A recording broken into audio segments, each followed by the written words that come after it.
আসসালামু আলাইকুম। বীর চট্টলা টিভি থেকে আমন্ত্রণ জানাচ্ছি আমি তানিশা সুলতানা আফিফা।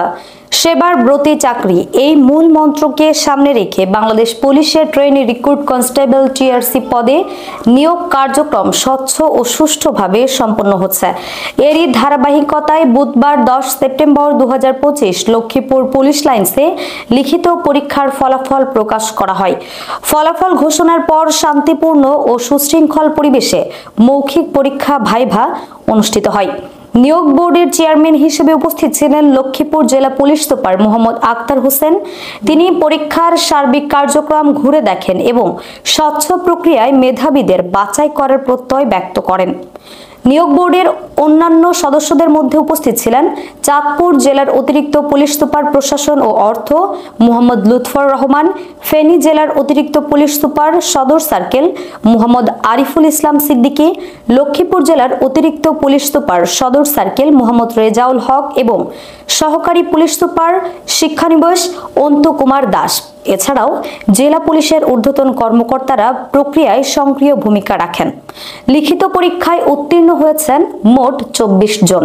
লক্ষ্মীপুর জেলা পুলিশ জানিয়েছে প্রার্থীদের মাত্র 120 টাকা খরচ হয়েছে এবং কোনো প্রকার ঘুষ, দালালি বা অবৈধ লেনদেন ছাড়াই এই নিয়োগ সম্পন্ন হয়েছে।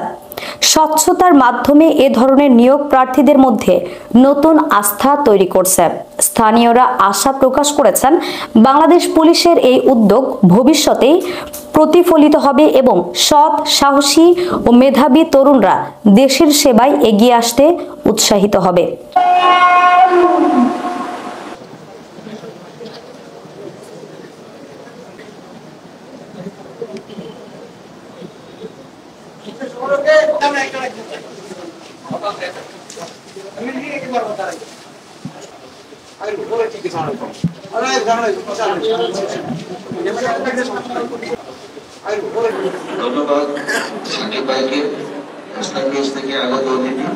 বাংলাদেশ সরকারের সদিচ্ছা, শ্রদ্ধেয় আইজিপি স্যারের দিক নির্দেশনা এবং কমিটির সদস্যবৃন্দ এবং আমাদের সহকর্মীদের সহযোগিতায় টিআরসি রিক্রুটমেন্ট পরীক্ষা 2025-এর চূড়ান্ত ফলাফল ঘোষণা করা হলো।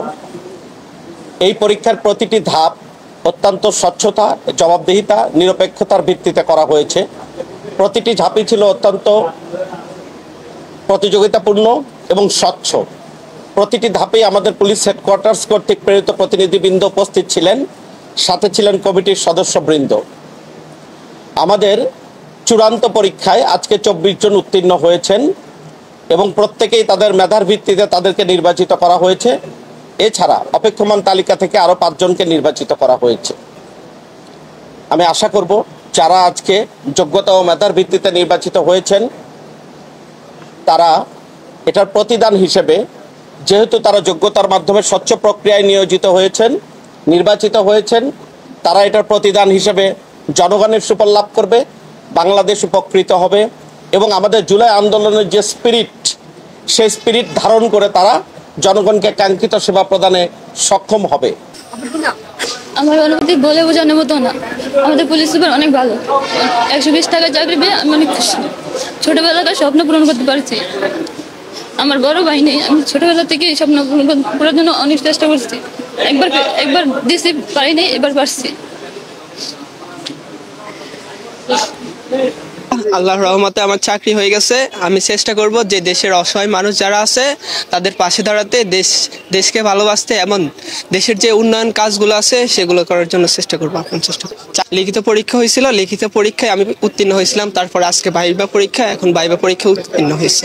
কোনো টাকা পয়সা লাগছে কি? যে না, কোনো টাকা পয়সা লাগে নাই, শুধু আমি পড়া করতে 120 টাকা লাগছে, আর কোনো টাকা পয়সা এখনো লাগেনি। আমার ছেলের যোগ্যতার বিষয় নিয়ে চাকরি হয়েছে। আমার ছেলে ইনশাল্লাহ, আমি লেখাপড়া করিনি, আমার ছেলে মেয়েদেরকে আমি লেখাপড়া করাইতে আছি, খুব কষ্ট করতে আছি। দুঃখের বিষয় আল্লাহ তাআলা আমার ছেলে চাকরি দিছে, খুশির বিষয়। যেভাবে চাকরি হয়েছে সেভাবে আইনের প্রতি শ্রদ্ধা করবে, আইনের প্রতি সম্মান করবে, দশের প্রতি সম্মান করবে। আমার ছেলের আমি ধন্যবাদ জানাতে চাই আমাদের এসপি মহোদয় জনাব আক্তার হোসেন স্যারকে, তিনি এরকম সুষ্ঠু এবং নিরপেক্ষ নিয়োগ দেওয়ার জন্য। আমি গতবার ভাইবা দিয়েছিলাম, ভাইবাতে বাদ হয়েছি। ইনশাল্লাহ এবার এসপি স্যারের সুখে ইনশাল্লাহ এবার চাকরি পেয়েছি। 120 টাকার মাধ্যমে চাকরি পেয়েছি। কোনো ঘুষ, কোনো কিছু লেনদেন, কোনো কিছু হয় নাই। আমাদের আরো আপডেট নিউজ পেতে চোখ রাখুন বীর চট্টলা টিভিতে। ফেসবুকে ফলো, ইউটিউবে সাবস্ক্রাইব করুন।